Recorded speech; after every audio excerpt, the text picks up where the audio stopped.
Good afternoon and welcome to this 10 Weather Impact Show. I'm meteorologist Chris Tomer. We've got a nice afternoon underway with some breaks of sunshine out there, and temperatures are definitely on the warmer side. And it's also breezy. We've had a lot of wind, it seems like, the start of this spring season. But yeah, here's what I'm expecting. I think we're going to get into more of a spring pattern this week with a chance of showers, maybe even a thunderstorm.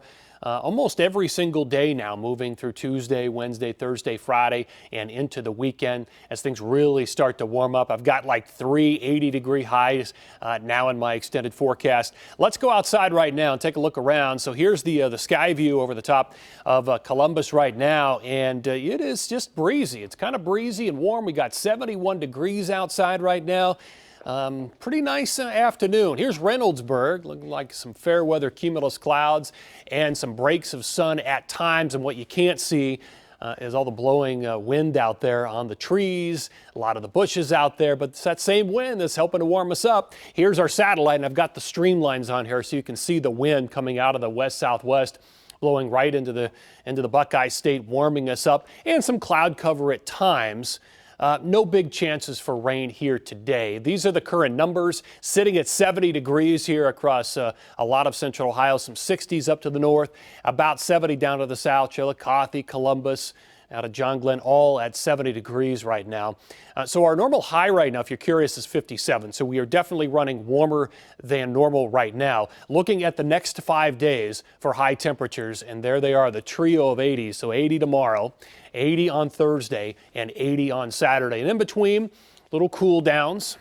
And also in between, we have some chances for some rain and also a few thunderstorms, but it's definitely going to be a warmer stretch. So over the next 12 hours, I think, we'll stay in the 70s all the way through the dinner hour today, and then we'll start to drop overnight. But it's going to be a mild night with 50s and 60s for overnight lows. It looks to be mainly dry. We'll go partly cloudy, I think, for part of the night around here, and it should be fairly dry. Here are the precip chances. So over the next 5, 6, 7 days, here's what I'm looking at. So tomorrow it's about a 20% chance of precipitation, goes all the way up to 50% on Wednesday, back down on Thursday, and then up to 50 on Friday, and up to 60 on Saturday, down to 40. I think Saturday's probably the highest percentage chance of rain and a few thunderstorms across the area. Yeah, we could definitely pick up some rain here, and I'll show you how much rain I'm thinking through the course of this week coming up in just a second. But here's our forecast radar. This is the hour by hour. And by the time we get to 4 p.m., this is how it should look. And you can see the breaks of sun here in between some of the cloud cover. Now, heading into Tuesday morning, we start off dry. So here's your morning rush. Looks to be basically sunny across the area once the sun rises. And by the time we get into the afternoon, we have about a 20% chance of seeing a thunderstorm. But I'll tell you, the much higher chance of seeing a storm is up to the north. So up around Cleveland, Toledo, up into parts of Detroit, Michigan. So in northern Ohio, up into parts of northern Indiana and into Michigan. That's where the highest percentage chance of a storm is. Heading into Wednesday morning. Now Wednesday, overall, there's a better chance of seeing a rain shower or a thunderstorm on Wednesday. You can see some of these little guys popping up here in the morning, and they're basically still there in the afternoon. Look at this, still little pop-up variety showers and storms. I'm not expecting anything severe. In fact, not expecting anything severe for the next several days. If that changes, we'll certainly let you know. But here we are. There's Wednesday night at 11. Still a couple of small areas of rain and even a thunderstorm. Now, this is total rain, but this takes us all the way through Friday night at 11. So this is a total accumulation of rain through the entire week. Notice where it's heaviest, up to the north, where we could see more thunderstorms up in northern Ohio, northwest Ohio, northern Indiana, parts of Michigan. Now across central Ohio in the I-70 corridor, maybe up to a half an inch, maybe a little bit more up in Delaware, Marion, of course, and Bucyrus, where you could get clipped by a couple of these thunderstorms at times.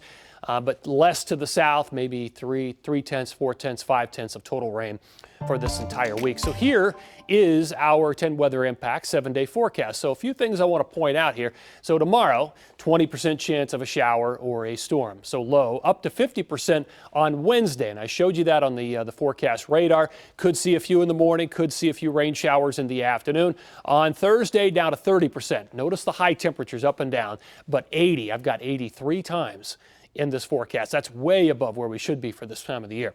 On Friday, we're up to a 50% chance of rain and even a thunderstorm. And then by the time we get into Saturday, I think it's kind of like between late Friday and then on Saturday, that's where the percentages start to go up. Saturday, it's a 60% chance, a warm high of 80 degrees, and maybe a couple of thunderstorms on Saturday as well.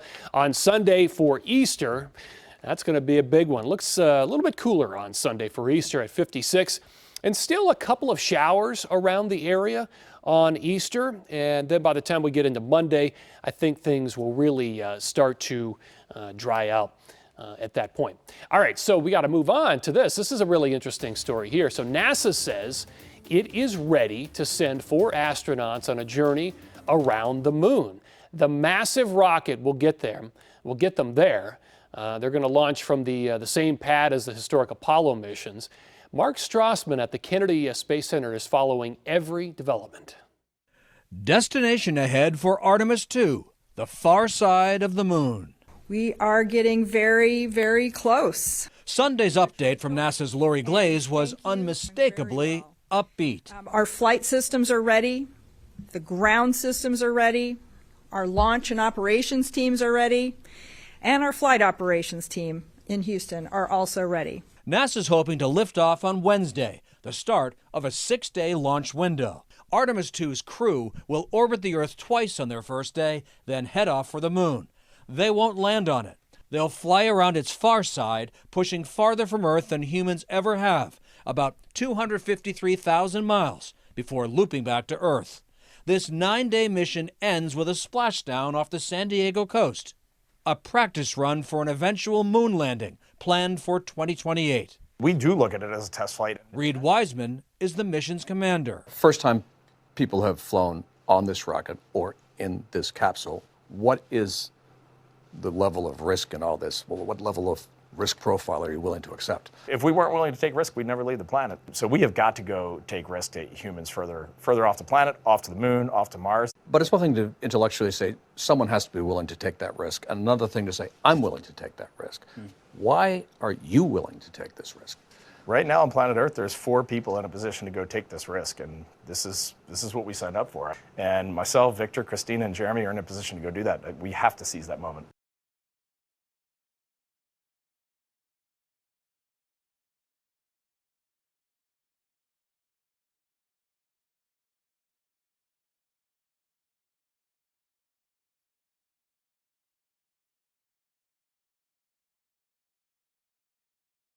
He interviews a lot of people interested in this stuff, and so I know and she's going to be following the launch window for Artemis II, which does start on Wednesday. Yeah, I mean, there's just a lot of interesting stuff. You know what, guys? Let's go back to the 7-day here just for a second, if we can, and I want to talk about the 7-day because it is going to be a fairly interesting week as far as spring weather goes. Yeah, so each day there is a chance of some rain and even a couple of thunderstorms. And it's really going to be warm this week. I mean, I've got 3 days at about 80 degrees.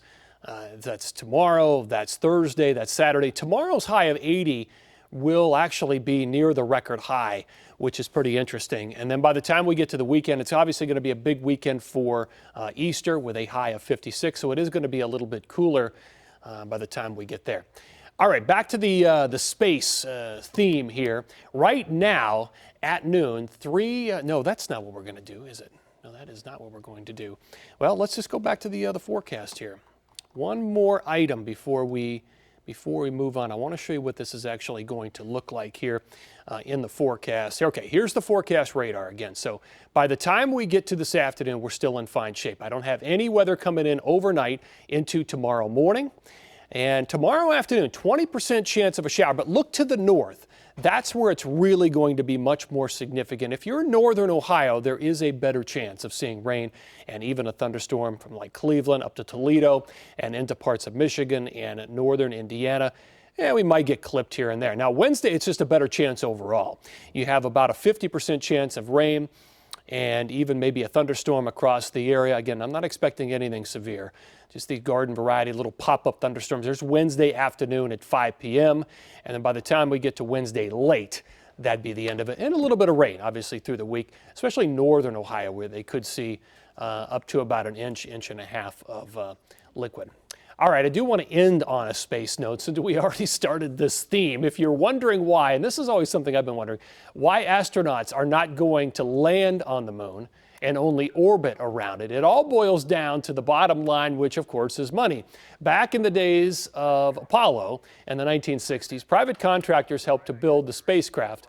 NASA was in charge of oversight and control, and it was a huge national investment. This time around, we don't have Apollo money anymore. Now, instead of NASA, it's up to SpaceX, really, and Blue Origin to figure out how to get astronauts from the spacecraft down to the moon's surface, which is a lunar lander. That's what you need. Okay, so the last time humans went to the moon for the Apollo missions, astronauts wore white, bulky spacesuits. You probably remember those, that did double duty. The last time humans went to the moon for Apollo missions, astronauts wore these big spacesuits that you see right there. And they were created especially for that, for use inside the capsule while turning to private companies for the moonwalking attire. So the two were totally different. Years in the making, of course. The suits are designed to protect astronauts during launch and landing, as well as any emergency scenarios that come up. The main thing about the Orion spacesuit is it's designed to keep the crew safe not only at launch and landing during dynamic phases of flight, but if something were to go wrong while you're in transit to the moon or in lunar orbit, they're designed to sustain you for that full duration of return. So they become your own personal-sized spacecraft that can last up to 6 days. It's so interesting, all the technology that has to go into this stuff, which is understandable. When astronauts do walk on the surface of the moon in the next Artemis mission, there will be a separate suit just for that.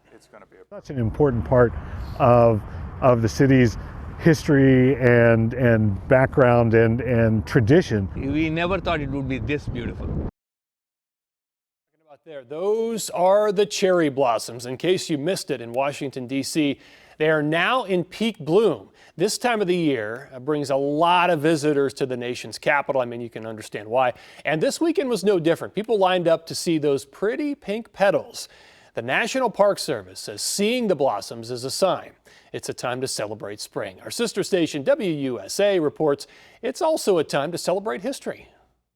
The National Park Service says the mayor of Tokyo, Yukio Ozaki, donated 2,000 trees to the district in 1909. But when they reached the States, many of the trees were too diseased to be planted. So Japan sent more than 3,000 new trees. They arrived on March 26, 1912, and started being planted the very next day.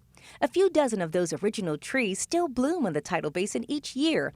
For the first few years after the trees were planted, small ceremonies were held to mark the anniversary of Japan's gift. That evolved into the first public cherry blossom festival in 1935. It expanded from 1 week to 2 weeks of celebrations in 1994.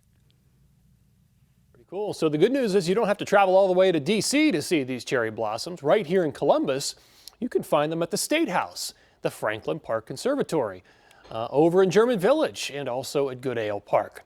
So these are some of the trees our crews actually captured at Goodale Park last week. Those are really nice. As long as the weather cooperates, blossoms are expected to be in bloom for the next few weeks. And if you want to celebrate spring, you can go to the 5th Annual Greater Columbus Cherry Blossom Festival, which is this weekend. The opening event is on Saturday at Franklin Park. You can also find more details at 10TV.com. And it is definitely going to feel like spring, as I've been saying this week, with these little chances for showers and a couple of thunderstorms, and 3 days at 80. Well, that's going to do it for this 10 Weather Plus, this 10 Weather Impact show here this afternoon. I'll be watching the chances for rain and even some thunderstorms this week, and of course, the warm weather that's on tap. Appreciate you tuning in here, and take care.